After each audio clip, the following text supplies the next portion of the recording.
It's recording. Were we not recording the whole time?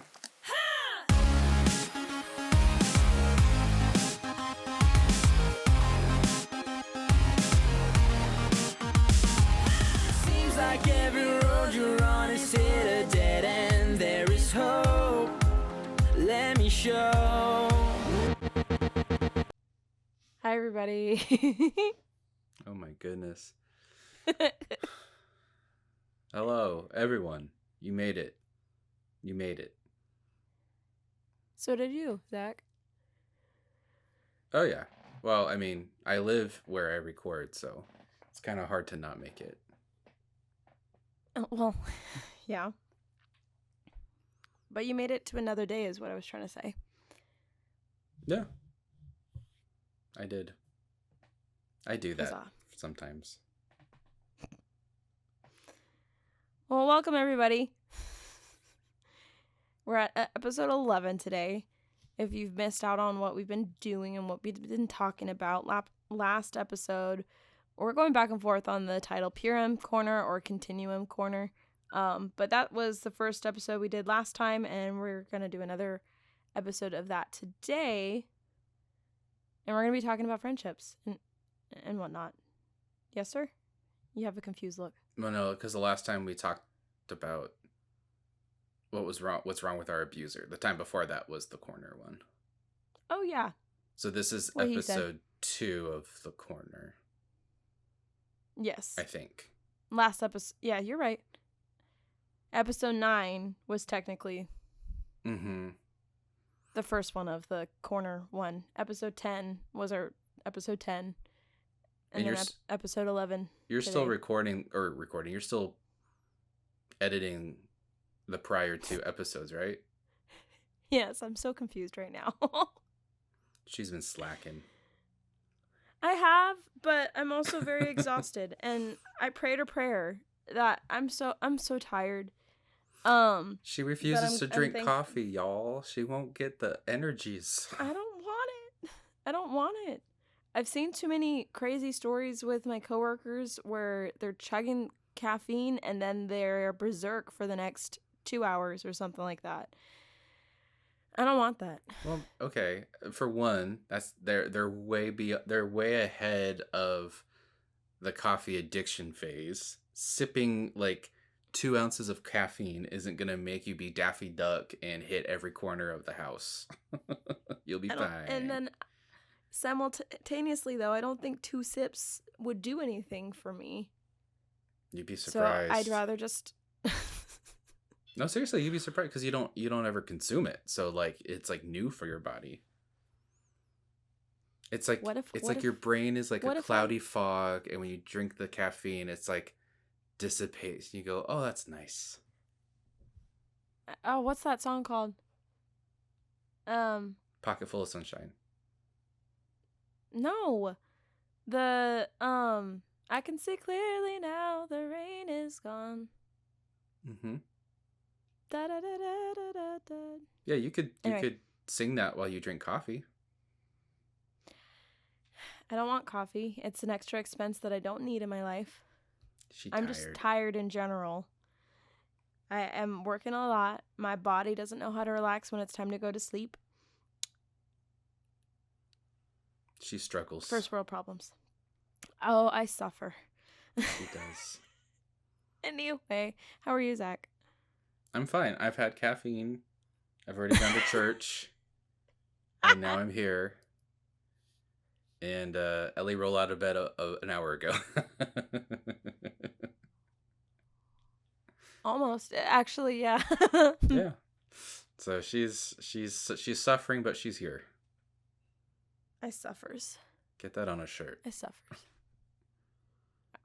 Ellie is suffering, but now she's here? No, I suffer, but I'm here. Oh. Yes, that's a better design. Yeah. Put that on a shirt. You make shirts, put that on a shirt. I suffer, but now I'm here. That's a lot of words to put on a shirt, though. In the shirts that I make, anyways. Well, then use AI and put it on Amazon and send it to yourself. Boom. Okay. Mic drop. Well, hello, everybody. Thank you for listening to us needing caffeine. I vote for that yawn scream to be the fill-in for when we accidentally say a name or say the city that we're living in. No, because Yes. we already discussed. We already made it. I know, but now I want to change it. No, we can't keep making edits, my guy. Yes, I we can't can. follow. This is why I'm 3 episodes editing behind. No, it's not because you can't decide on Yes, it what is. filler sound to use. That's not the case. No, you wanting to change all the edits. Be like, no, No. let's do this instead. No. Well, to be fair, we haven't had a need to make an edit yet, so there's nothing to edit or say no to at this point. Yeah, let's keep it that way. Yeah. I agree. So keep your brain sharp and don't say the wrong words. I'm trying. My brain, it hurts. Okay. Ready to talk business? Yeah, go for it. Well, everybody, we were trying to collaborate on seeing what can we do any adjustments or add into the Purim Corner topics, and I suggested to talk about friendships or how has the trauma or the abuse affected friendships, and or making them, or how do you combat them, or how does it affected you making them, conflict resolutions and all those things. So, Zach. But I'm here. That's me. That's my name. What's up?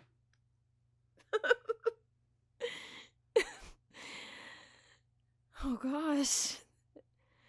I'm trying. Oh gosh, I'm so giddy. Hold on. Ellie's covering her face. For any of y'all who don't watch us, what the heck was that? Oh no. She's loopy. I'm loopy. Dang it. See, So caffeine would have grounded you, and now you're just up in the clouds, floating, dodging airplanes and birds. I'm never loopy when I first wake up, though, so this is a first. I get loopy when I'm, like, just too tired after a long day. This is the first time I just got out of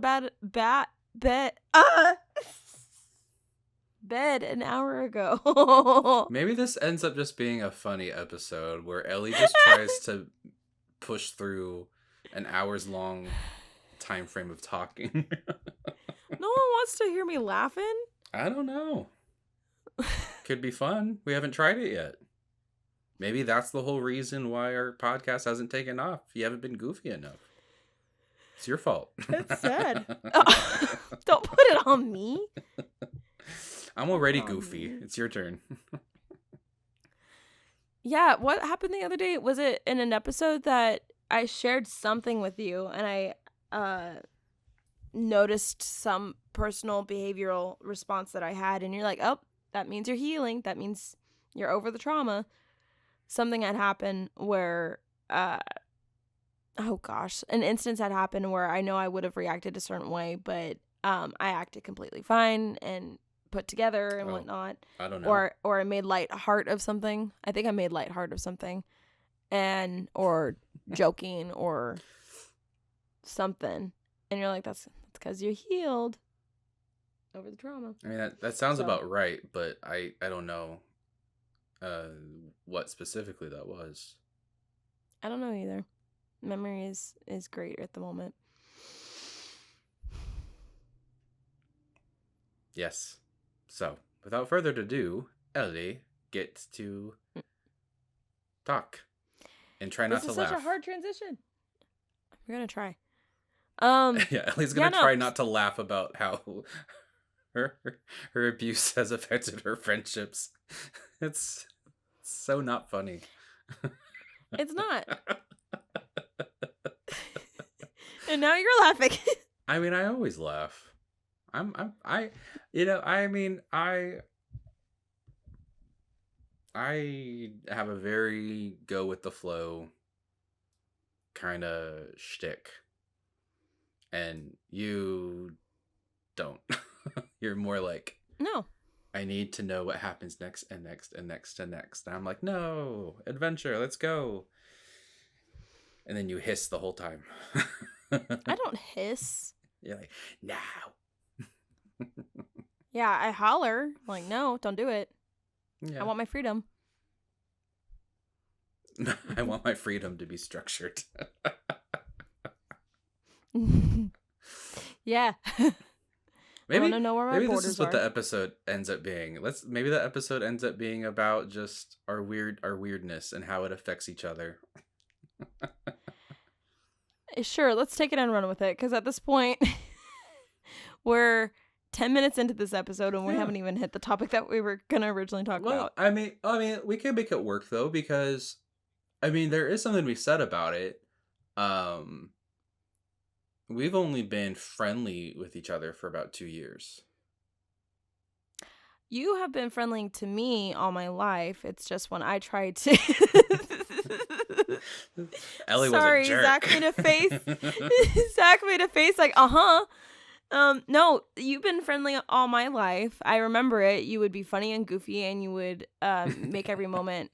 Stop. So Now you're purposely trying to make me laugh. no, I remember. I think it was about a year and a half ago. There's an old interview that Oprah Winfrey did with Bill Cosby when he was like doing the Cosby Show, and she was interviewing him because he based it off of, like, the Cosby Show was supposedly, like, he claims was like based off of how he raised his kids, and so the show was supposed to be kind of be like a comedic insight to how he parents.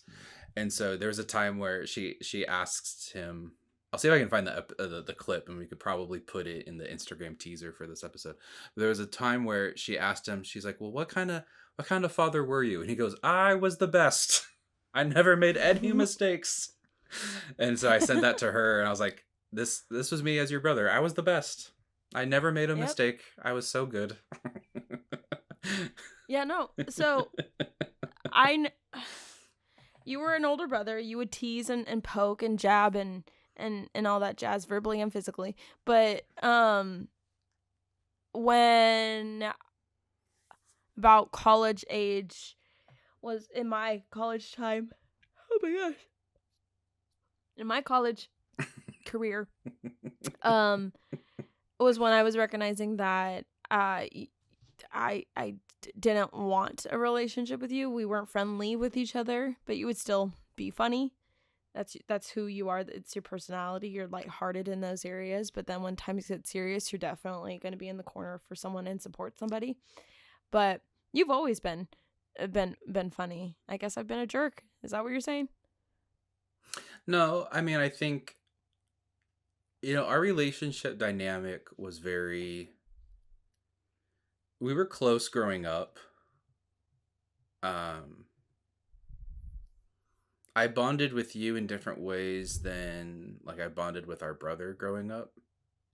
Yeah. Like, with our younger brother, we bonded more on, like, physical activities, sports, and, like, doing like physical stuff. You were more kind of like music and stuff. Movies and shows and imagination and kind of stuff like that. So, I mean, we were pretty much close for the most part, but there was a certain level where, like, our abuser really didn't allow me to be really close with you guys. Yeah. Like, he did, like, there's times where, like, it didn't matter because he wasn't, like, geographically around us. If, like, we were playing in a bedroom and he was outside or whatever, he can't control that. But there were times where, I tried to hang out with you guys or whatever, and he would be like, don't do that, or don't say that, or don't joke around that way. So, like, there were times where he would insert himself into our relationship, and by threatening, being like, don't do X, Y, and Z, It wasn't anything bad. It wasn't like I was beating up Ellie with a plank of wood or anything like that. It was just, I It was wasn't his allowed game. to No, I'm be a kidding. brother. No, like I wasn't I'm allowed to sorry. be, I wasn't allowed to be, Funny. You weren't allowed to um, be a goofball. I just, I mean, I was allowed to babysit. I was allowed to like, um, be responsible for my siblings, but I wasn't allowed to be an older sibling in a lot of ways. So I think as time got older, that got a little bit more difficult to navigate. And then when we became adults, um, adulthood was interesting because um, even though we never talked about it as a family, it was always common sense, or it was there was an acknowledgement that I wasn't connected to our abuser. Like there was like Mm, some distance there, and everyone knew it, but we never talked about it, and no one really knew to what yeah. extent that really was. Um, like when Ellie was probably like in her mid teenage years, like she knew at that point that I didn't really have a relationship or a good relationship with our abuser, but she didn't know why. She didn't really ask Yeah, questions, no. but there was just a noticeable distance and or between me and the abuser. And so I think as she got older, she kind of tried to do stuff on her own and whatnot. And it got to a point where even when she was like in her early 20s and she was going to school, and we were geographically in the same location because she went to my alma mater, um, there was a point where um, essentially I broke off relationship with her. Um, I don't know if she remembers that, but I did. I do. I Oh, don't remember. I don't remember much connection. Ellie's like, and the trauma begins. Episodes. No, no. If I can interject here, I did it. I did not know how to have a healthy bonded sibling relationship Hmm. because I unknowingly I just didn't know how to navigate yours and my relationship Hmm. because it was my first time getting out of the house. I'm living up north. I moved up when I was I was 20, and the week after I started school, I turned 21, and didn't grow up in the household with alcohol or anything like that. So like that was normalized or not normalized depending on the crowd that you were with. But I just didn't know how to bond with you. Hmm. And I think there was a time, was it with you, that I said something along the lines of like the only thing that we connect on is about, I don't even know what we were. I just remember there was a sit down of some sort, and you were trying to build that boundary of just like, I'm not gonna Yeah. continue this. What had happened was Ellie was making life choices, which were her own choices. We're not talking about anything necessarily bad, but Ellie was making life choices where, in my opinion, it was adding more chaos and drama than it needed to be. It was kind of like there were a few things that were kind of going on. I'll give an example. And this isn't like to bash Ellie. This isn't to be like I was the good sibling and she was the bad one. It's just to kind of highlight what a lot of our battles Yeah. ended up being. I was very Um, dysfunctional at that time, and you're I didn't very even know it. you're very what? Dysfunctional. Dysfunctional. I wouldn't say dysfunctional. I think you knew a certain life, and Yeah. I think what had happened was you were so used to the bubble that you were in, and then when you were out of it, you didn't have the framework or foundation to figure out how to pivot and how to move on. It was like you were trying to make the world around you fit into the world that you knew. And I'm not talking about like our family or like the abuser necessarily. It's just Ellie had a very different walk of life than I did. Ellie had Yeah. a lot of favor. Yes. And it wasn't anything bad. It was just she had a certain level of favor from other people. And I was selfish. I wouldn't say selfish. I think you And didn't know any selfish better. tendencies That at was the just very normal. least. You weren't like for an Yeah. example, like I remember this example is going to be exaggerated, right? Because I wasn't necessarily part of it. It didn't happen to me. But I remember Ellie when she was in high school, she was a part of like a multimedia ROTC kind of group, which was you still did your general ed, but she was in this academy that was multimedia. It was camera editing, whatnot, right? So when you do that, you mostly are only able to get general ed. You don't really go into honors programs. You don't go into advanced placements. It has its very own separate curriculum that you have to follow. And she wanted to be part of orchestra, and that was not part of the rubric. And she had a few people who were like, well, we can make it work. We'll try. We'll try to make it work for Ellie. And that wasn't Ellie like protesting and be like, I deserve to be in orchestra. It was just she had a lot of favor with people. And that's just a testament to who she is as a person. That's just a testament to what people see To in be honest, her. I completely forgot about that. Well, that's okay. I mean, it's like this isn't to say anything good or bad. It's just she had a lot of favor in that area, and when she made choices in life like to leave and go to school elsewhere, she was in a new environment. They didn't know who she was. They didn't care who she was. Uh they didn't know her resume and everything that she ever did and all the things she was ever a part of. She was just a normal person. And Yeah. Ellie was like, this is new footing for me. I'm used to kind of like doors opening and doors aren't opening. And so she was trying to make the world around her fit into the old way that she grew up in, which is normal. Like there's nothing, that's what anyone would Yeah. do. You're trying to make sense of that. And Right. so what normally happened in those scenarios in my relationship with Ellie was like, so for example, when she was going to my alma mater, uh, and I laugh about it just because I can now, but I remember I had taken her up to go see the institution, to go audition in the music program. And then she had to go back up.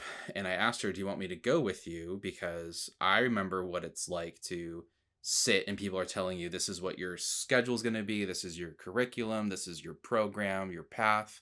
And at the time I was working for a college. So I was like, I would be the best person to go with you because I can help you navigate what you need to do, how long it's going to take, et cetera, et cetera, et cetera. And Ellie was like, no, I'm going to do it. I was like, okay, cool.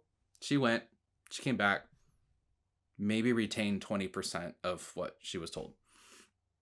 And then she didn't understand her financial aid package. So her and my mom visited me at work for like 2 to 3 hours where I was taking her financial aid package, and I don't work in financial aid, but I was trying to figure out, okay, what are they giving you? How much are you able to get in student loans? How much do you have to upfront? And so it's like, I did that because I loved her and I wanted to help her. But at the time, how it felt was she benefited from other people's experience and knowledge, and then she would take it and go. And sometimes she wouldn't even go. Sometimes she would do the exact opposite. And what had happened, fast forward, was I was working on a weekend where I worked, and I invited my sister to come and do homework with me because I was like, hey, I have the whole building to myself. I have to work. Why don't you come? Why don't you like bring your schoolwork? You can sit in the conference room. Here's the Wi-Fi. There's a kitchen. Just kind of be away from school, be away from people. and just have a nice time to kind of be around each other, but kind of we get to do our separate stuff. And Ellie was telling me, she's like, yeah, I miss like I missed the cutoff date for me to live in the apartments. I didn't submit my package in time where I'm saying I want to live on campus. So now I don't get to live on campus, which also means because of that, I don't get to have my full financial aid package because I'm now a commuter. And I was like, you did what? And so I didn't work at all that day. I spent probably about 2 to maybe 3-ish hours with my sister, kind of be like, okay, who told you what? That was And the start of my senior year too. yeah, that was she completed her junior year. She's going into senior year, and she's like, and she was working at Starbucks at the time. I told her, go home, because she worked for a fast food chain that pretty much always guaranteed her, like, hey, if you ever come back for the summer, we'll give you a job. And I was like, go home, get a crap ton of money, and then come back up. You'll get more if you go home than if you just work part-time doing Starbucks and trying to be a roommate with someone and pay rent and stuff. And she didn't want to do that. I was like, okay, it's your prerogative, but fine, whatever. And so I was trying to help her come up with a solution for her housing situation. And I was like, okay, option 1, this is the best case scenario. Here's option 2, here's option 3, all trying to help her get back into campus life and get a room and whatever. And Ellie was thankful for that, but she didn't do anything with it. She kind of just said, no, I'm going to go do my own thing. And I remember being so angry because I was like, I lost a day of work. I now have to go in on Sunday and do the work that I was supposed to do. But here I went and I pulled in all my knowledge. I went and I found, so like, for example, I rent a room where I currently live, and the people that I rent from, they also have friends who rent out rooms. So I was like networking. I'm like, okay, if my sister needed, she could have this room. Like I was like pulling all the resources that I had. And then for my sister, her response was like, thanks for this, but I'm going to kind of go do my own thing. And I was like, oh, I'm not doing this again. And I held on to it. We really didn't talk. That. Huh? I did that. You went and lived with those people in that house. Oh, and oh, you were like, thanks, but I'm gonna go. You knew someone that I think that you worked with at Starbucks who had a house in one of the neighboring cities, and you went there for a little bit, but then you couldn't end up paying rent because then you hurt yourself at work, and then you couldn't pay rent. And I was like, okay, well. Okay. And so, yeah, you went and kind of did your own thing. And so, and we still talked, but I took that very personally. And I was like, look, when I was my sister's age, I'm not saying I was like an adult, but like I was figuring stuff on my own. And I was like, my sister is not. She's using my knowledge, but she's not even using it. And so I was like, you know what? I'm not going to offer anymore. And so fast forward and again, I have totally forgiven Ellie for this. This doesn't affect my relationship with her anymore. But at the time, we're go back, like, this was like before COVID, like literally like maybe 6 months before COVID hit. And then my sister, for my birthday, we went out to dinner, and we had a few drinks, and she decided to tell me while I was having like a few drinks that she was going to quit going to my alma mater where she was at for a variety of different reasons she was providing, and she was going to go to a neighboring college, but she was going to have to essentially redo 2+ years. And I was like, Ellie, really? Like, you only have 2 more semesters left here, but you're going to go somewhere else, or try to go somewhere else, and you're gonna have to redo it because your units won't transfer directly. And she was like, yeah, well, I would like this more, and I have better connections, and I can network, and blah blah blah. And I was like, it doesn't make sense. Like, financially, it doesn't make sense. Why are you doing this? And so we got into an argument, and we kind of left. essentially, I kind of knew my sister was in a position where she wanted to do what she wanted to do. And it didn't matter if her excuses were logical or illogical. She already made up in her mind what she was going to do. And all I really told her was, I'm going to let you tell mom about this because she and I helped you get to where you're at right now. And it feels like a slap in the face. And there's been some financial aid that has been contributed to you. So good luck. Good luck with that. Yeah. And I kind of just, I think it was like a little bit, like maybe a few weeks later, she was at my house and I just told her, I'm like, look, I love you, but if you're going to make these choices, you're going to do it without my help. Yeah. I love you. I'm here, but like, you clearly want to go down this route. And, and at the time, my sister gave me music to play for her senior recital because she was a musician. And I was like, dang, I've been practicing for nothing because she's just going to go off to another college. And here I am just, I think I threw the music away because I was like, I'm never going to do this now, whatever. And so there was just a lot of emotions where I was just like, my sister, for whatever reason, is going down this road and it's not compatible with our relationship. It wasn't like I was upset that she was going to go to a different school necessarily, but it was just like things got hard and she was pivoting to somewhere else. Like she was just trying to she wanted the old world that she had, and she wasn't getting it. And there was so much being revealed, like Ellie has talked about in the past of, her abuser was coming up and visiting her and calling her about his marriage with our mother. And so like it wasn't just like Ellie was just like skipping down the road and was just making dumb decisions. There was a lot that she was going through that I also wasn't aware of. But this was what kind of caused that rift. It was just she was kind of in this world of I'm gonna go and do what I want to do. And I was like, okay, well, go for it. But I'm not gonna be a part of it.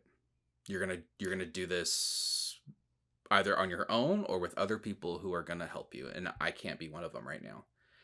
And that kind of lasted for a few years. And I've been talking for a while, so I'll let Ellie retort. I'm sorry. I didn't mean to say, you've been talking. No, I'm kidding. No, I have. I've been working on it, you guys. I like I said, the other few episodes, I realize I talk a lot and I don't remember talking a lot. So I definitely want Ellie to get her voice in there. You make great points. And this entire time, to be very honest, if my audio recording comes through, a lot of I didn't know I did that, or that was the effect. I know now that was now 5 years ago. Yeah, at least 5 years ago. Right. Yeah. 5.5 maybe is when it was like first broken up type of thing between you and I. I was so messed up back then. I still am messed up now, but like differently. But like I was so codependent and I was so used to being helped and guided, and I just took it for granted. Time and time again. To the point that it affected yours and my relationship. And I'm sure it affected my friendships or the friends that I thought I was building around me. I felt very lonely. I felt very isolated. I didn't know how to make friends, at least specifically at that college. I just didn't know how to connect because I also received my associate's degree in the city we live in, and I made friends there, but then had to start all over again and building friendships and whatnot. So for you to be able to realize and point out that I had a lot of favor and I was trying to copy and paste that into the new city I was living in, and I got myself into just a lot of chaos of just trying to emotionally attach myself to things that I shouldn't have done. Relationships I tried to make work. Living situations. I ended up moving 6 times or so when I lived in that new city. and I thought I was having it all under control. And I was just so used to chaos that I needed to continue having that chaos until it ended in me in Texas, homeless. And then I finally got a wake-up call after about, I had about, what, 2019 was when you and I had that discussion, the fall of 2019. And then just before the fall of 22 was when I came back to this city. And that was just a very chaotic about 3 years of just running and running and running and running and running. And honestly, you and I didn't even start building a relationship until spring 23. Yeah, I mean, I think from what I Or remember, I didn't either. like the last time before COVID hit, it was like literally January of 2020. That's when I left the city that Ellie and I were in. I moved back to our hometown. I had lost my job, and so I decided to move back home. And I think we talked about this briefly in a prior episode, but I think I met up with her at a Starbucks, and kind of did like, okay, well, if you're gonna be up here, good luck. You know, I'm not gonna be here. Like, I literally can't help you. I literally cannot help you. So, like, meaning like I won't be there to help you with your homework. I won't be there to, if your car breaks down, kind of thing. I mean, I remember I remember one time I took her to a chiropractor appointment because she hurt her wrists at Starbucks, and so we decided to go to a chiropractor and kind of do an assessment on her. And when the person was asking her like, what's your sleep like, what is your eating habits like, Ellie was like given like, oh, I'm not doing well at all. And I was like, what? Girl, you know, take care of yourself. You know. And so I like barely slept like 4 hours a night, which I mean, that's not, in college that's kind of normal. Like, that's not like too bad, you know. But there was just a lot that was kind of going on. Like, I remember even too, there was one time I was working and Ellie was filing for state disability because she hurt herself while at work. And so she called me and she was like, I need you to help me do this application. And I'm like, I've never, ever done that. Yeah. I can't help you. And I think I asked her, I was like, why do you think I would know how to do this? And she's like, well, I don't know. You're older. I figured you would know. I'm like, no, I don't learn that. Like, I've never had to do it. You're going to have to ask Google or something. You know, it was so confusing. But like, right. So like, go ahead. I was just going to say, I remember specifically in college, I think I set myself up very badly. I don't think I even told you when I was at that college. So for reference, I don't know if every single college has the practice rooms that college had, but Zach, you will remember the practice rooms where it just had soundproof doors and it was like studio-esque environment. I don't think I ever really told you. When I lived there, I lived in one dorm where my roommates didn't follow the rules and they kept bringing guys over because we had girls only, guys only dorms. That when I reported them, they like bullied the heck out of me. So I got kicked out of my dorm and I got moved to another dorm. But that other dorm was just amazing love and support to each other. And I did not know how to handle that. So I ended up keeping the habit of, I went to the practice rooms that were less than a mile walking distance to dorm room to the practice rooms. Did I ever tell you that I would stay in the practice rooms and the lounge area until about 2 a.m? And then I would go into my bedroom and then I would finally sleep. Like, I specifically avoided my roommates because I just didn't know how to accept unconditional love. Yeah. And that gave me so much sleeping problems. And then the tuition I paid for, it was like half partially paid towards my my food, and then I was responsible for paying for the rest of my food. So they had the cafeteria that Mm-hmm.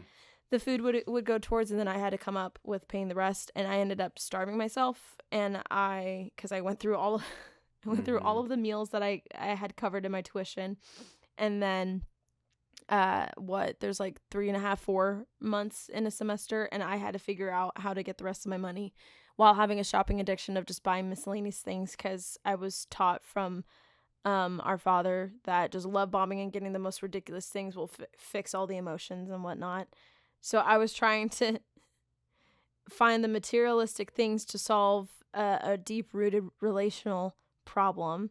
Mm-hmm. On top of that, I don't think you knew all of those details. Maybe you did. Um, I mean, but yeah, that's what all I was dealing with I knew before the that you were chiropractor. staying up late at night in the practice rooms. I didn't know why, but I knew that you were isolating, and I knew you had problems with the roommates, and like the roommates that weren't following the rules and stuff like that. Yeah. And it was actually kind of, I won't say haha funny, but like, you know, Ellie was her own, like, where the culture of where we went to school was kind of more rich hipster, you know, kind of style. Yes. And Ellie was like rainbow hair, wore green leather jackets and Vans shoe. Like, she stuck out like a sore thumb, you know. And she was like, well, I don't fit in here. I'm like, I know, but you never fit in where we grew up either, because we grew up in like farm country. So like, you know, but like, it was, Yeah. she was struggling a lot. And it's harder, I think, because like, I'm 6 years older than her, so I'm not like 2 years older, you know. It's not Right. like I'm so close in age where we're almost kind of going through something similar at the same time, you know. Right. By the time she was starting school, I had already paid off my student debt. Like, I was just in a different world than she was. It's not right or wrong. It's just I was going through my own stuff, and my sister was like treading water, you know. And so I was trying to help her. And what kind of made me stop was, I'm like, look, does she ever call me and go, how can I help you with what you're going through? Is she helping me through the stuff that I'm going through? Is she making time for me? Or is the only time I hear from her because she's bored, she's lonely, or she has a life crisis going on? And I was just like, look, if you ever dealt with Ellie, especially back then, you can't just go and talk to her about that. Because, but another time, there was also an issue too, because there was one time our mom came up to visit us at the same time, and Ellie did not know how to handle that well. How'd that go? Wait, hold on. You can't just say that. I'm not done talking about it. Oh, okay. There was a time where our mom came up to visit us both, and so we both kind of moved stuff aside so that way our mom could kind of spend a weekend with us, and then she went back home. And so Ellie and I had a fight at a cheesecake factory because we were trying to figure out what to do. Mom wanted to go have cheesecake, so we went and had cheesecake at the cheesecake factory. And Ellie was on her phone, like, trying to look up stuff to do. And we're looking at movies, and I was sitting next to Ellie, and our mom was sitting across from us. And I said, oh, we can go see that movie. And Ellie was like, can you just not right now? And I was like, I stared at her for 20 seconds, and I said, I am not talking to you for the rest of the day. And then our mom was like, what just happened? I'm here trying to eat cheesecake. Like, what did I miss, you know? And Ellie, I learned later on that Ellie just felt she was going through stuff, and she felt like I was picking on her, or I was in her space, and that's how she kind of retaliated. But I was like, no, I don't want to be around you for the whole day. Go away. Like, no. Hmm. You know? And so like in fact, what was kind of funny was Ellie decided to go hang out with her boyfriend at the time, and then mom and I were we decided to hang out at the mall. And I'm sorry. no, I mean, this was just stuff that was going on at the time. We didn't. I mean, if we knew what we knew now back then, it would have been a different thing, you know. But that was just the dynamic of our relationship. It was Yeah. all on Ellie's terms, whether it was good or bad, and I didn't really know that consciously. You know, I'm just here trying to be like, I'm trying to be a good brother. I'm trying to have a relationship here, you know. And it just kind of got to a Yeah. point where, like, so when COVID happened and Ellie moved to Texas, Ellie and I didn't talk.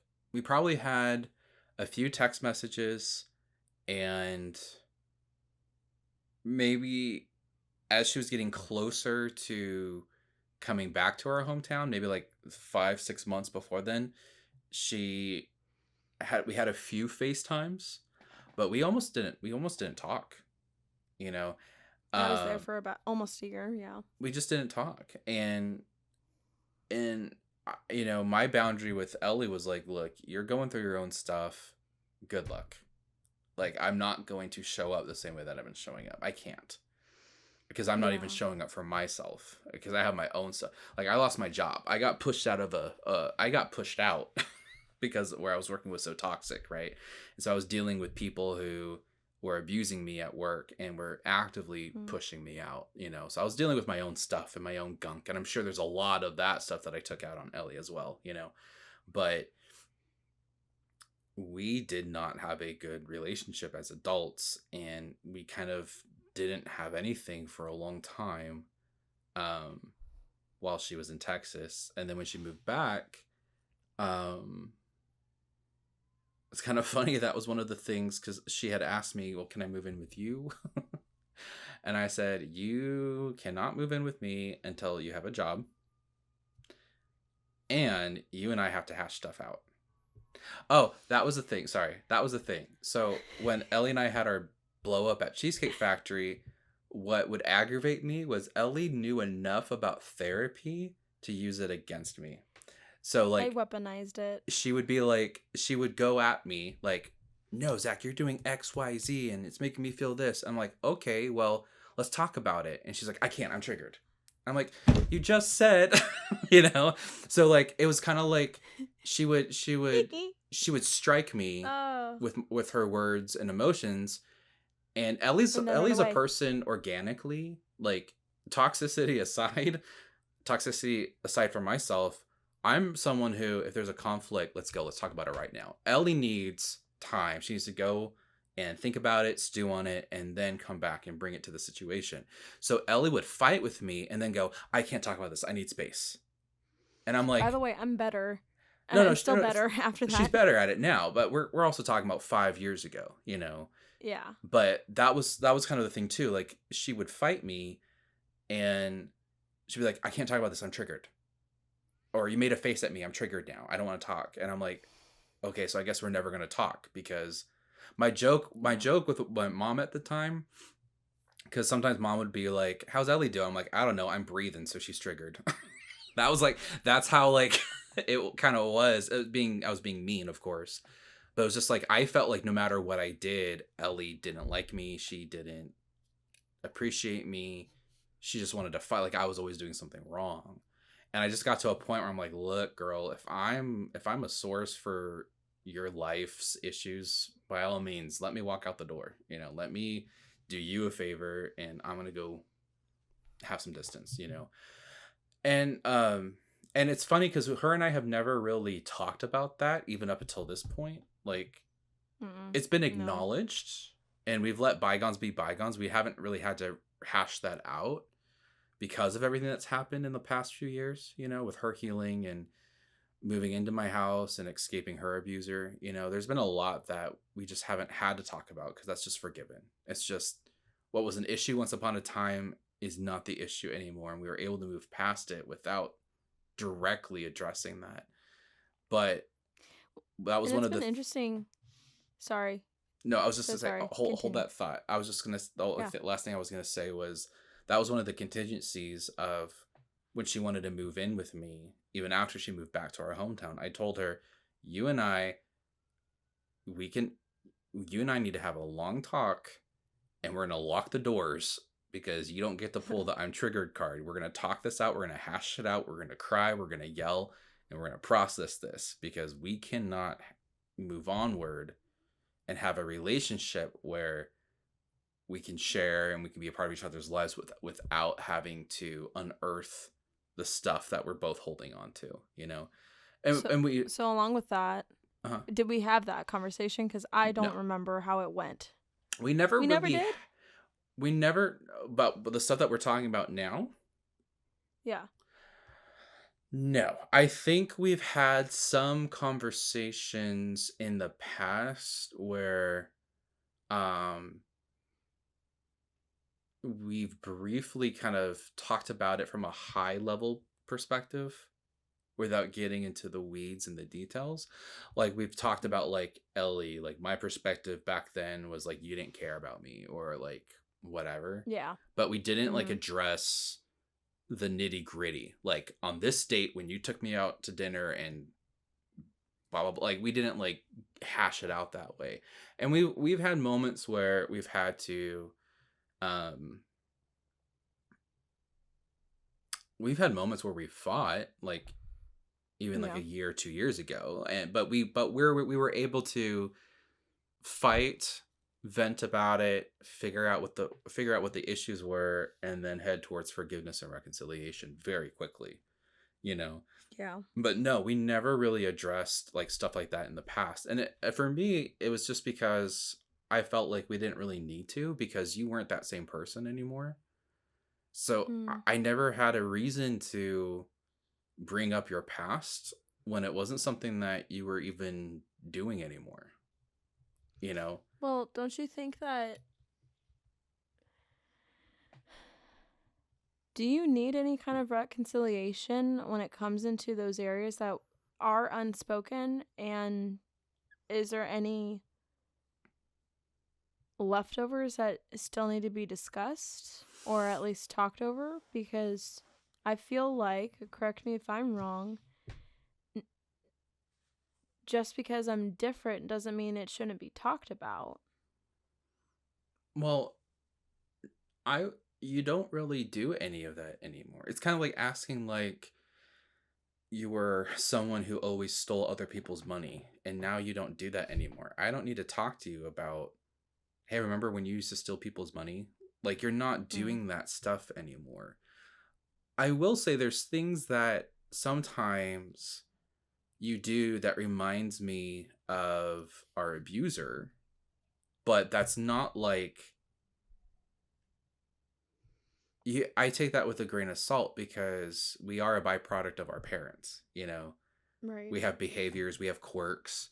Um uh but those are things where it's kind of like I don't really feel like bringing that up because I choose to have more grace and love than I do Mm-hmm. like there's some things about you just as a person you will always that's just you. That is just you. And maybe there's times where like in a more negative headspace it comes out ugly, but that's just you having a bad day. That's you not processing things. That's you not eating. Ellie Yeah. doesn't know how to eat. Like Shush. like no. I like like like Ellie will forget when to eat. I don't have that problem. I'm hungry all the time. So like there's times where like when Ellie's in such a headspace and she's not present, she will forego natural stuff like eating and drinking water and stuff, you know. And so I'm better on drinking water. Hold on. I'm going to update this. I'm better on drinking water. I also take electrolytes as well to make sure I hydrate myself. mm-hmm. But eating, at work, I get a free meal. So I at least eat one meal in the day. And I also meal prep. So I, at least when I am working, Mm-hmm. besides 2 days off, I do eat 2 meals a day. At least. No, for Uh, sure. But all I'm saying is like when Ellie back in the day used to get into a space where she wasn't taking care of herself, it would Yeah. manifest out in her relationships. She was short-tempered. She couldn't think about other people. It was only just herself. To which when I'm hungry and I'm irritable, I'm not thinking about anybody else. So it's not like, boo on It's not a jab Ellie. at me. Yeah, it's No. just there were times where because she wasn't taking care of herself, um, it manifested in a negative way. And those aren't things where it's like, hey, eat a Snickers bar. It was just, there's just things where things I would call that kind of more normal in terms of like, yeah, Yeah. she's not in a good headspace right now. I can give her grace. If she wants to push I that, tell I'll you push what though. back. Huh. I'll tell you what though. I had a recent interaction. I spoke with mom on something very personal, so I won't share those details, but um I kind of had a rude awakening within myself. And it was Mother's Day was what, a month ago, right? Hold on. Mm-hmm. Month ago? About roughly. I don't recall if I said this already. If I have, we're going to do it again. Where I had a light bulb moment of just realizing that how I've been operating has been self-centered, like very recently since I've gone through healing. We're looking at 2025 version of me where I've made the excuse of, oh, I don't know, I just don't have the gift of knowing what to give other people for their birthdays, anniversaries, Mm-hmm. Christmas, and stuff like that. Mm-hmm. I just don't know how to. And what I'm learning at work, by the way, personally, I have a lot of alignment with the Lord, and what I'm learning from work is bleeding into my personal life and is making me a better person. And the timing of what I'm learning from work is just how can I lead with a servant heart? Mm-hmm. And one of the homework assignments I have from a coaching session I had was just what are qualities of a servant heart or a Mm-hmm. servant leader? And it goes down to the nitty-gritties of just how did Jesus love one another and how did he show up for other people? Mm-hmm. Anyway, I recognized that one of the traits was just for me, because it was my homework, and what is a modeled person in real life that I see qualities in them that I want to chase after so I can be that leader that I admire. Mm-hmm. All that to say, I realized that a core thing that I have made the excuse over and over again of I just don't know how to gift and give other presents and things like that. Mm-hmm. I have not been intentional of learning a person enough to know the details about them to then find a gift and be, this makes me think of you. Mm-hmm. I've been, I have recently just hid from that and kept to myself. And instead of learning other people's details and what things that they like, don't like, colors, music, movies, all the things of what makes that person a person and makes Mm-hmm. them so unique, I have not been able to recently pay attention to those details. Mm-hmm. And now that I had that rude awakening, it's just like, oh my gosh, it just makes sense now that I haven't been paying attention to people like that. I've been taking for granted. And another skew of just, I've been taking for granted this relationship and the Mm-hmm. benefits that it is for me. And so then I kind of got into a mindset of just, gosh, a lot of my relationships have been very transactional Mm-hmm. and very one-sided transactional Yeah. areas. Yeah. Um, I for sure. I mean, and it's one of those things, right, where it's like that's how you were a while ago, like years ago, you know, and you've been making progress on yourself and you've been relearning, rehashing, unearthing things and trying to better yourself. And for me, to your question of like, is there anything that needs to be said? It's like, no, because I'm not going to beat someone down who's trying to work out and be better and be like, no, there was one time you screwed up. Like, no, like if you're trying to work on yourself, that's worthy of being honored and protected and nurtured and in due time, like these revelations that you have had, like you just spoke about, it's like that awesome. Those are your light bulb moments for when it's the right time for you to have that realization, you know? Um, like, and I'll just give an example. Like years ago, one of the things that would always, in the past, it would always irk me the wrong way would be kind of like I'll use the example of when Ellie decided to go to get her bachelor's degree at my alma mater. You know, here our mom and I were trying to help her. Mom more than me, mom way more than me. But we were both collectively trying to help Ellie get stuff together and kind of do the homework for Mind her you, on her behalf. I said yes to going to that school a week before I needed to be up there. Mm-hmm. And that was chaotic as all get out. Right. Well, yeah, that was chaotic. So like here her mother and I are trying to help her because we love her, but we're also doing her job for her, Ellie's job for her, you know. And what would irk me back in the day would be like, so here our mom and me, we're kind of like behind the curtain on the stage, and Ellie's up front. And when people would ask Ellie, like our family or friends, and be like, "Hey, what is Ellie doing?" Or "Ellie, what are you gonna do?" And Ellie would be like, "Oh, I'm going here, and I got my financial aid package figured out." And I'm like, "No, you did not. I got your financial aid package figured out, and your mom did X, Y, and Z." And so the way that Ellie would market it would kind of be like she did it I did it all on by her myself. own, and I'd be like, "No, you did not." And it's one of those things where it's kind of like in the moment you don't really take that super personally because it's like Ellie's just being charismatic and she's just having a conversation with someone. She's not trying to like necessarily puff up her chest and be like, "Look at me." But Ellie that was kind of a habit of Ellie would she would benefit from other people and their knowledge, abilities, giftings, whatever. And when it benefited her, she wouldn't give that praise and glory to those people.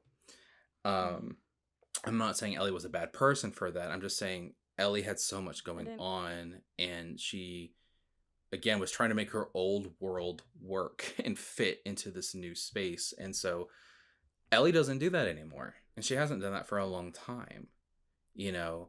So it's just one of those things where it's kind of like God had Ellie has allowed God to do a lot of soul surgery on her, and we haven't had to go back and look at her trauma pictures in the emergency room to look at her brokenness and rehash that.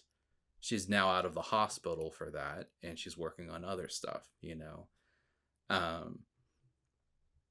Now there have been times where like I've had to learn to be a little bit better on stuff where um like I'm a pusher. I will push people to do stuff, you know. Not like force them, but I'm kind of like someone who will, if you want to be pushed and you want that encouragement, I'm going to be there and I'm going to push you, you know. And there have been some times even recently where, why is Ellie doing this? Sorry. People can't see me because my camera's overheating again. Oh, her. All right. Well, it's okay. We're gonna take that. We're gonna take a thumbnail of when Ellie had her hands in her face and her head on the desk Table. Yeah, we'll use that as the thumbnail for her error message, and it'll just be that until her camera stops overheating. Well, No, there's just been continue. times. I'm sorry to interrupt you. No, it's okay. I was just saying there have been times where even in the recent past, where Ellie was kind of talking about, even in this episode earlier, where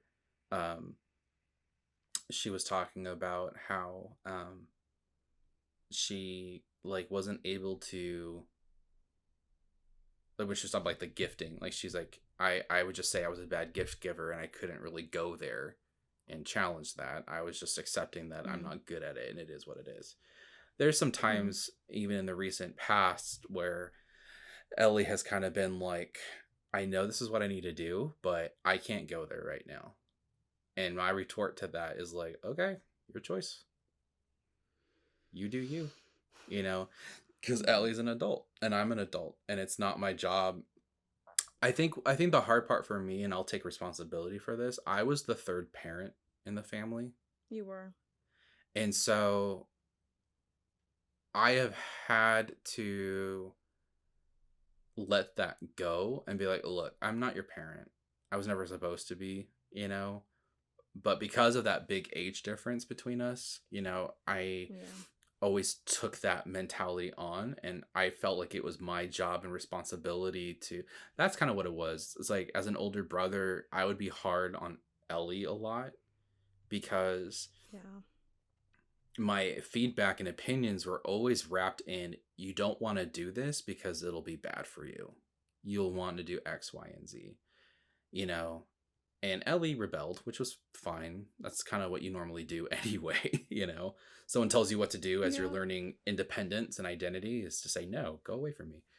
But I've had to let that go and realize I was operating from a modality of not necessarily trying to control her, but feeling like it was my job to tell her, hey, you're doing this wrong, or hey, whatever. And it's like, no, like, she's an adult. If she wants my feedback,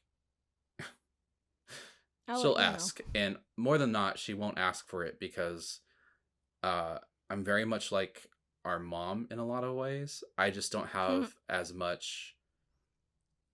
There's a difference in getting feedback from your mother than your older brother. Let's just put it that way. So Ellie knows that if she wants something, she'll probably go, like, if she wants feedback, she'll probably go to our mom first before me, because I'm a little bit more on the tough love when it comes to my sister, you know? Yeah. But there's freedom in that for me, and there's freedom in that for Ellie. Ellie gets to know and learn that, hey, the relationship dynamic is not what it used to be. It's different. It's healed in a lot of ways. And I've had to learn how to not give advice when people aren't asking for it, you know? Yeah. In fact, that was a few days ago. Ellie was talking to me about some financial stuff, and I gave her feedback, and she was like, why are you talking about this? And I was like, yeah, you're right. You're right. I was just trying to help, you know? So, like, and that's not even like it wasn't like a big deal, but it was just one of those things where I was like, yeah, she's not asking for my feedback. If she wants to know what she can do on in her situation, she'll ask me. Until then, I just have to go, yeah, that sucks. I'm really sorry you're going through that. Yeah. That must really suck. It's hard you because know? sometimes I come and approach you of I just want to share what's going on. Mm-hmm. And now we're in a position where now we're in a position of I'm healthier, and the past 2 years. Hold on, let me back up. We're a little bit over an hour in our episode, so I do want to finish soon, but I want to make sure to say one thing. Not to bash on you, but you and I were working on a relationship, and you moved up where you're at, what, a year ago or something? Yeah. I was mad at you when you No, she was. I was mad at you because here I was, the I was mad because it's like, no, we are just getting started on our relationship and working on it and getting better, and now we're having a healthy relationship. Now there's no dysfunction in it. Now we're trying to talk through things, or at least I'm trying to figure out what do I need to learn, and how dare you leave me? Like, I was so mad because we just started our relationship, and it feels like we have to start a brand new relationship all over again when it's long distance, because we're not even I'm not even fully grasping our relationship back then where it was at. So I'm thankful of where we are now, though, because had we had not had the dysfunction and the trauma and the abuse and the chaos and me trying to navigate whatever I was trying to go through and trying to figure out what I needed to do, and obviously I didn't want your input, I guess, but whatever the case may be. Didn't. No, I didn't. But whatever the case may be, I'm gonna see if my camera's gonna work. By the way, I haven't had the camera on in this hot minute, so hold on. Let's see. I think it's down for the rest of the episode. I'm sorry, guys. Long story short, how the enemy had plans to take our relationship and to steal and kill and destroy and divide our family, and he was successful for a moment. I'm incredibly thankful of where we are at because I trust you. I don't think you're bullying me. I don't think you're on mom's team and against me in any way, shape, or form. I know you have a great heart, and you're an amazing older brother. I'm gonna cry. You're an amazing older brother, and your love is contagious, and it's very unique. Don't laugh at me crying about your love. No, it's funny. It's not funny. Sorry, I'm not saying that. I just had a flashback of one time we were watching Bugs Bunny. Oh my gosh! And Ellie was like, "That's the problem. You're just like Bugs Bunny." And I was like, "I am just like Bugs Bunny without the dressing and drag part." I'm very you are. I'm very weird, and I'm not. It sucks for Ellie because I'm not like a quote unquote normal older brother. I come with quirks and sound effects and whatnot. But yeah, she suffers. I suffers. All this to say, I'm glad I have my older brother back, and the life that I'm trying to navigate for myself and learning from you and the advice that you have, I'm listening to it now. Or there's times where I'm like, I can't listen to that right now. Mm-hmm. I'm aware of where I'm at to be able to communicate where I'm at, but to hear from your point of view of your side of our relationship growing up hurts, because to the extent of where we went today in our episode, I didn't know to the fullest degree. And I know you said that it's all forgiven, but I'm sorry that you had that version of me for a majority of our relationship, because knowing who you are, you don't want to deal with dysfunction for long periods of time, or at least relationally, you don't want to deal with it because you've already dealt with a lifetime of it with our father. So for you to be able to endure and make your boundaries and be willing to accept me back into your life, live in your home, use the AC, use to the all capacities that you've had me and now mom do, like, you have a very, very selfless love, completely unconditional, and your heart is amazing. And I appreciate you time and time again. I'm just realizing now how much you've really affected my healing journey to be better as well. Because without you, without your heart, without your ability in the home that we have, like, I wouldn't be here. I don't know where I would be. Yeah. I wouldn't have had a home to go to when I had to leave my home. Like, that's just materialistic things. When it comes to relationships, though, there's no other best way to learn about life than having an older sibling who's gonna bully you a little bit to be able to kick some sense into you. But golly, I mean, I've taken you for granted. It's been very evident in what we've discussed today, but I'm learning how not to. I'm learning where I had and what I'm doing differently. And gosh, I miss you. I want you to come back. I miss you too. I miss you. I think for me, like, I mean, I hope whoever's listening to this doesn't feel like it's been an Ellie bashing situation, because it really... No, it's not. I promise. It really... I mean, yes, that contributed to our adult relationship and us having to take a break from each other, but you've always been still my think of it this way. You know how like they always say like when it's your parents, like you'll always be their baby, like you'll always be their Yeah. child no matter how old you are. You Yeah. will you will always be, and I don't mean this in a bad way, but you will always be my sister who I always try to protect from our abuser. You know, you'll always be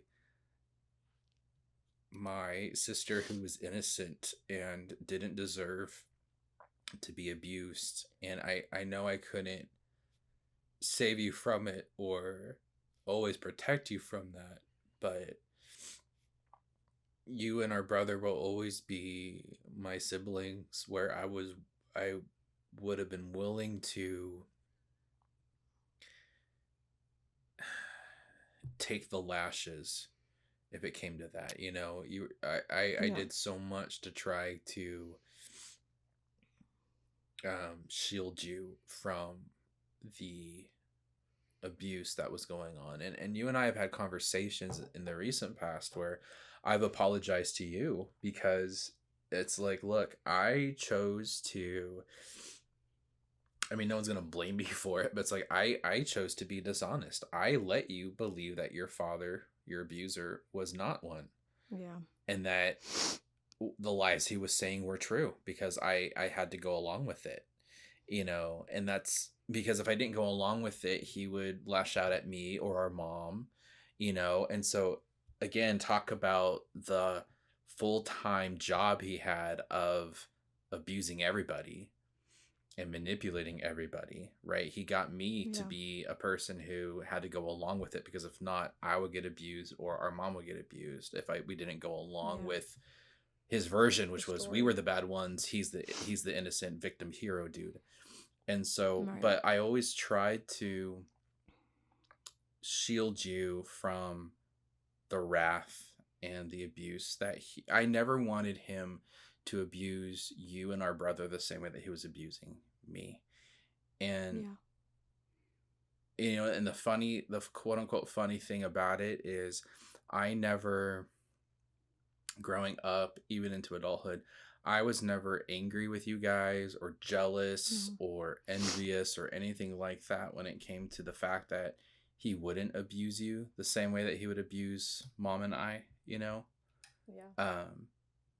I just wanted you guys to be safe because you guys, no one deserved to be treated that way. And I tried my best to make sure that he would never ever treat you guys that way growing up.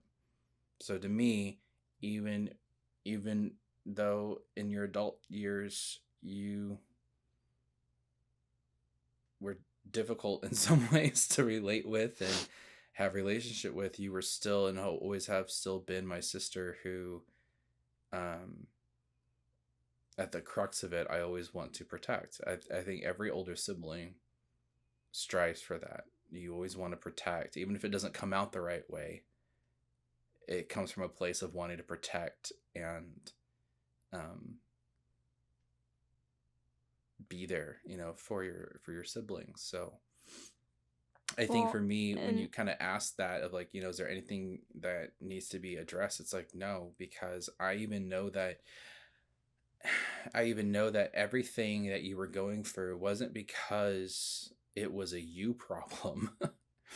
Like it wasn't because you were organically a jerk. You know, it was just you Right. had stuff to go through. And sometimes it did affect me and I had to put distance between us, you know, but case in point, you know, you have grown a lot. You're not the same person a year ago, 2 years ago. You know, you're just you're not. You look at things differently, you challenge yourself. Ellie used to be someone who you ask her to go outside of her comfort zone, she would be like, nope, not doing it, you know. And now she still might. I would do everything in my power. Yeah, she'd do everything in her power to not do it. And now she still may not want to do it, but she'll do it. You know, she's grown in so many ways. Yeah, Yeah. she's grown in so many ways, and you Thank you. you hold on to those parts and you accept them for what they are, and our relationship never needed to be necessarily let's hash things out.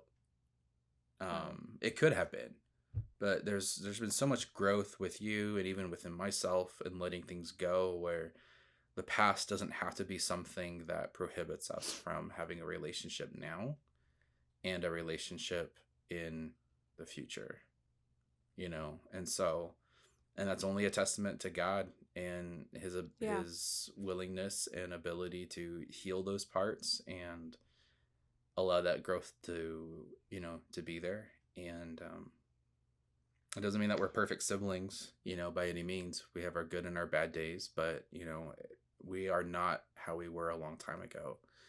And that's and I think that's another reason for why I feel like there's no reason to rehash like go back to the past and be like, Ellie, I need you to take accountability for XYZ, because Mm. the fact that we have a relationship now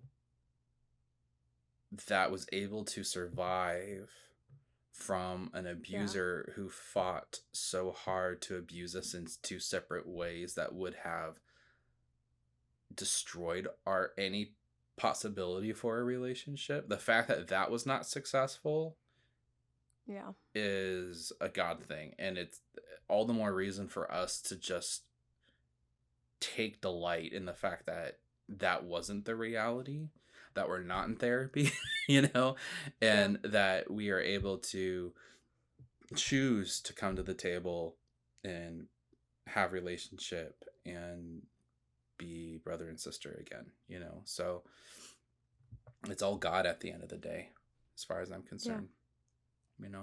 I agree. Change topic. My camera hasn't been working for the past 20 minutes, I think. Or Easier so. for you to edit. Well, it's more of let's kind of finish this episode because I feel so awkward. We FaceTime each other and then record on our own devices, so I'm seeing you perfectly fine on my phone, but I'm over here contemplating on buying a $20 camera on eBay or something so I can have a video on me, just so I can get something on me. So anyway, all this to say, I feel very awkward. And I'm sorry for anyone watching on YouTube and they're just seeing a screen of just Zach and maybe a photo of me or whatever. I'm sorry. Also to Spotify, hi. Nothing's changed for you guys. But may I ask that we finish this episode, Zach? Yes, we can finish it. Okay. We're done. You guys can go back to whatever it was that you were doing. Yeah. And not have to listen to us anymore. All this to say, just to come to a cadence to what we started with, I'm thankful of our relationship and I'm thankful of what we've endured to be able to come back and mm-hmm. forgive and forget, so to speak, the past. I'm looking forward to that for our younger brother. But in the meantime, praying for him and where his heart's at. Mm-hmm. 'Cause if God did it for me to have a comeback story of just coming back and heal and have that breakthrough, I know it's possible. It's just a matter of God had to find me in my absolute lowest position to be able to finally get to me. Mm-hmm. So I'm looking forward to that for him. But in the meantime, I'm still thankful of the blessings that I'm seeing come into fruition or happening now, of where we used to be versus where we are now. Yeah. By the way, Zach, I found a random video of when I went over to the house that you're renting, and it was probably like the first or second semester I was up there, and it was like 2 a.m. and you were trying to do some theory homework and we were just both sleep deprived. I'll have to find it and show it to you because it was just very hilarious to just see how we were back then. We were funny and silly, but it was because of what you were comfortable with, and in that series of just you had me come over. That'd be fun. What? Maybe we can make a video of your old Snapchat stories, because that's you use those filters on that. Yes. So maybe we can make like a compilation of like how we were back in the day. If I can find all of them. Oh, you can. We'll see. I know you have them. My favorite one. I know was I have them. Ellie had like a deer one, like a deer. And it makes your voice very high pitched. And I was like, Ellie has diarrhea, and she was like, no. Yeah, for sure. No, yeah, that's the same. That's the blurb that you put for for. And you still reacted the same way. No. I did. So, fun times. Fun times. Well, thank you everybody for listening and for listening to me cry, even though you can't see me. Maybe that was a blessing in disguise, not seeing me cry. It's okay. We'll still put the thumbnail of you being like this, like a weeping angel. Yeah. Yeah. That's so fun. Well, thanks for episode 11. We'll see you guys next time. Episode 2 of Continuum Corner. Yep. Bye, y'all. Peace. Bye.